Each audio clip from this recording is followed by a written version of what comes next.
बिस्मिल्लाहिर्रहमानिर्रहीम। अल्लाह के नाम से शुरू जो बड़ा मेहरबान निहायत रहम करने वाला है। मून वज़ाइफ चैनल की जानिब से तमाम नाज़रीन को अस्सलामु अलैकुम वरहमतुल्लाहि वबरकातुहू। हम अपना चैनल मून वज़ाइफ की जानिब से आपके लिए आज जुमेरात के दिन का बहुत ही ख़ास वजीफ़ा लेकर हाजिर हुए हैं। हमारा आज का ये वजीफ़ा आपको बताएगा कि जुमेरात के दिन में ऐसे कौन से दो काम हैं जो ज़रूर कर लेने चाहिए कि इन कामों की बरकतें आप खुद देखेंगे। ऐसे मुअज़्ज़ात होंगे कि अल्लाह तबारक व तआला आपका नसीब बदल देगा। तो हमारी वीडियो को आपने आखिर तक देखना है और जिन भी नाज़रीन ने अभी तक हमारा चैनल ज्वाइन नहीं किया वो इसे सब्सक्राइब कर लें और साथ ही साथ बेल आइकन का बटन भी प्रेस कर लें ताकि हर नया आने वाला वजीफ़ा सबसे पहले आप तक पहुंच जाए। नाज़रीन, जुमेरात का दिन बहुत ही बरकतों और रहमतों वाला दिन है। ख़ास कर जुमेरात और जुमा की दरमियानी शब बहुत ही बरकत और फजीलत रखती है। तो नाज़रीन, आपने इस दिन में दो अहम काम कर लेने हैं। वो दो अहम काम कौन से हैं? तो नाज़रीन, मोहताजी, अगर आप पर मोहताजी छाई हुई है, आप दर बदर के मोहताज हैं, रिस्क की कमी है और आपके घर में कभी भी रिस्क पूरा नहीं हो पाता, बरकत नहीं आ रही है घर में, तो ये एक काम कर लें। मोहताजी से बचने के लिए जो कोई भी शख्स जुमेरात के दिन नाखून तराशा करता है इंशाअल्लाह अज़्ज़ा वजल फ़कीर ना होगा।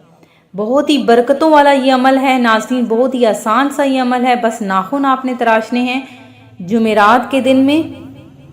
इसके अलावा हज़रत उसामा रज़ियल्लाहु ताला अन्हु से मरवी है कि आप सल्लल्लाहु अलैहि वसल्लम पीर और जुमेरात का रोज़ा रखते और फरमाते कि इस दिन बंदों के आमाल पेश किए जाते हैं। तो नाज़रीन, जुमेरात के दिन में बंदे के आमाल अल्लाह तबारक व तआला के हजूर में पेश किए जाते हैं। तो आपने इस दिन में हो सके तो रोज़ा भी रख लेना है। इसके अलावा मुमकिन हो तो जुमेरात को, अगर आप सफ़र कर रहे हैं, सफ़र करना चाहते हैं, तो जुमेरात की सफ़र की इब्तिदा की जाए कि जुमेरात को सफ़र की इब्तिदा करना सुन्नत है। चुनाचे हजूर नबी करीम अलैहिस्सलातु वस्सलाम ग़ज़वा तबूक के लिए जुमेरात के दिन रवाना हुए और आप सल्लल्लाहु अलैहि वसल्लम जुमेरात के दिन रवाना होना पसंद फरमाते थे।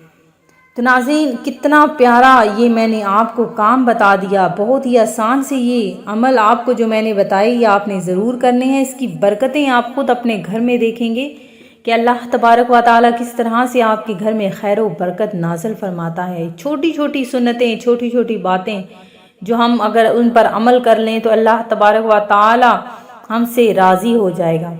इसके अलावा नाज़रीन, जुमेरात के दिन में हमारी जो अरवाह पाक हैं, वो जो हम से बिछड़ गईं, जो हमें छोड़कर चली गईं, वो भी हमारे घर में आती हैं। तो नाज़रीन, आपने जुमेरात के दिन में ख़त्म दिलवाना है उन पर कुछ ना कुछ जो भी छोटी मोटी चीज़ घर में आप घर में खाते हैं, आपने उस पर ख़त्म दिलवा कर उन रूहों को बख्श देना है, उनकी मग़फ़िरत के लिए दुआ करनी है। उनके लिए यही वसीला है कि अल्लाह तबारक व तआला ने हमें उनके लिए वसीला बना रखा है। तो हमें चाहिए कि हम जुमेरात के दिन में उनके लिए दुआए खैर करें, ख़त्म दरूद दिलवाएं ताकि वो भी इससे फ़ायदा उठा सकें। तो नाज़रीन, ये दो अमल जो मैंने आपके सामने पेश किए ये आपने ज़रूर करने हैं। इसके अलावा नाज़रीन, आज का जो छोटा सा अमल है, वजीफ़ा है, वो भी सुनते चलिए कि आपने क्या करना है कि अल्लाह तबारक व तआला के ये दो नाम या हय्यु या क़य्यूम, या हय्यु या क़य्यूम 1000 मरतबा आपने आज के दिन में पढ़ लेने हैं। ऊंची आवाज़ से आपने ये अमल करना है, इसका विर्द आपने करना है। फिर हाथ फैलाकर अपने मकासद के लिए दुआ मांगनी है। अव्वल आखिर आपने 14 बार दरूद पाक पढ़ना है। मैं उम्मीद करती हूँ कि हमारा आज का ये अमल आपको पसंद आया होगा। इसी तरह से मज़ीद वज़ाइफ हासिल करने के लिए हमारा चैनल देखते रहिए। अपना ख्याल रखिएगा, दुआओं में याद रखिएगा। अल्लाह हाफिज़। हासिल करने के लिए हमारा चैनल देखते रहिए। अपना ख्याल रखिएगा, दुआओं में याद रखिएगा। अल्लाह हाफिज़।